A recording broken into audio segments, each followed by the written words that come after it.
Tony in Canada. Tony, you're live with Eric and V. What would you like to talk about?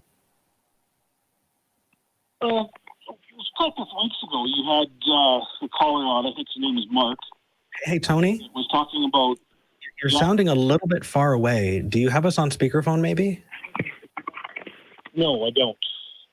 Okay. Well, we're going to do our best. Yeah. It's a little bit difficult, but we're going to try our best. Okay. You were talking to a guy, I think his name was Mark, about before time started in the universe. And it wasn't coming into your brain at all. You were having a hard time with it. Well, before time doesn't make sense. Before is a temporal statement, right? When you're talking about time, you're talking about before and after and during. But if you remove time and then try and make a temporal statement about it, it does not. It's not that we were having a hard time. It just does not make any sense. You need to have time to make temporal statements. Yeah, but you can have a universe without time. Can you? I don't. Where is this universe without time?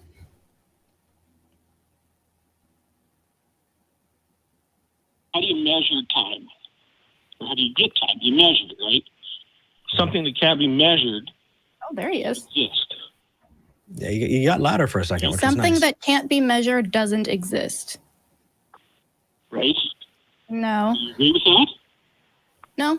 Why? Not necessarily. Well, functionally, sure. If we're talking again, epistemically or ontologically, if we can't measure it, we can't say for sure we know it exists, but we can't rule out completely that it doesn't. The time to accept it is when there's evidence for it. Right. But we can't make clear this does not exist because we can't measure it yet.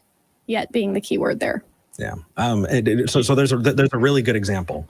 Have you heard of phlogiston? No. Okay, phlogiston was a property that a lot of people a long time ago really, really thought was a thing. They thought that it was some kind of chemical, some kind of property in everything. And phlogiston is what causes things to burn. And so something that was burned was dephlogenated.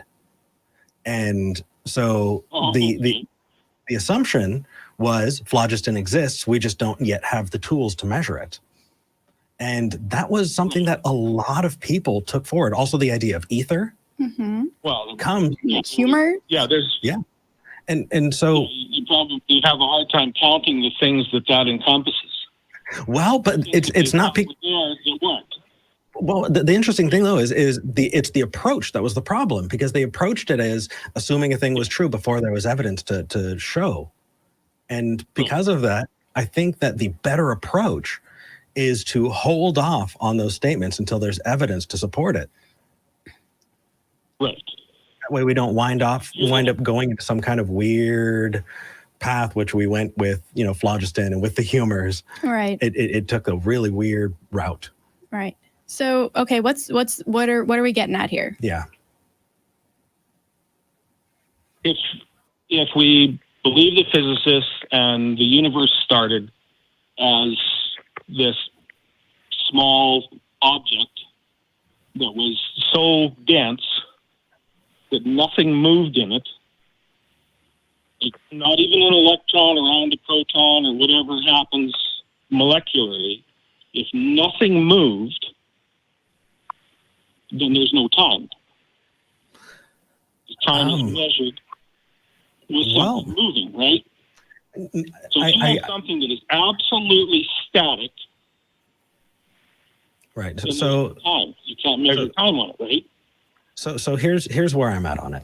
The way that I think about it, it goes back to that whole general relativity statement, E equals mc squared, right? Energy and time are both in that equation. And so just like regular algebra, you can solve for X. And so you can get to a point where just energy is on one side of the equals, or just time is on one side of the equals. And so it's not that it didn't exist, it's just that it got converted into something else, right? It's the same way that we talk about potential energy versus, that energy being expelled, right? So look at a rock at the top of the hill. There's potential there, for that rock to roll down the hill. If there's no time, But if there's no time, then E equals MC squared doesn't exist, right? Well, what I'm saying is you just would have converted it into something else. At least that's what I get. How do you convert it into something else? Well, matter and Yeah, energy. See, that's why I'm saying you can't have a time where there is no time. That idea does not make sense to me. If nothing, you can't, time doesn't exist unless something moves, is what I'm trying to get at. Time cannot be measured unless something moves. I think there's a difference there. Yeah.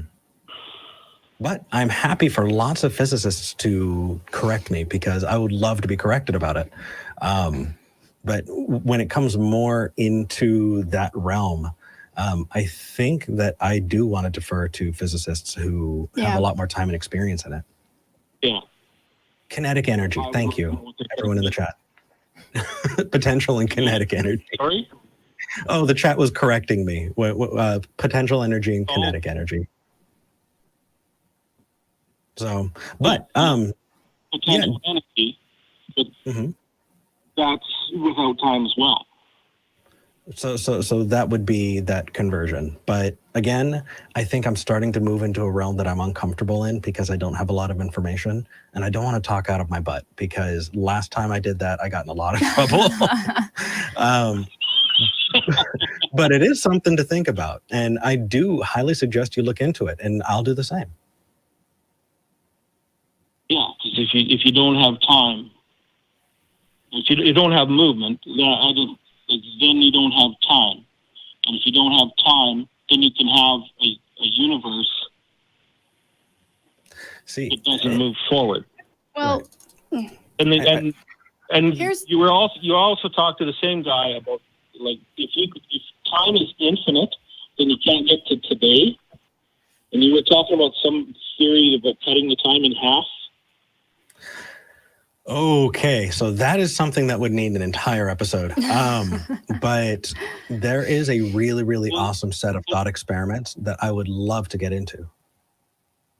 But we just don't have the time. You have to move along.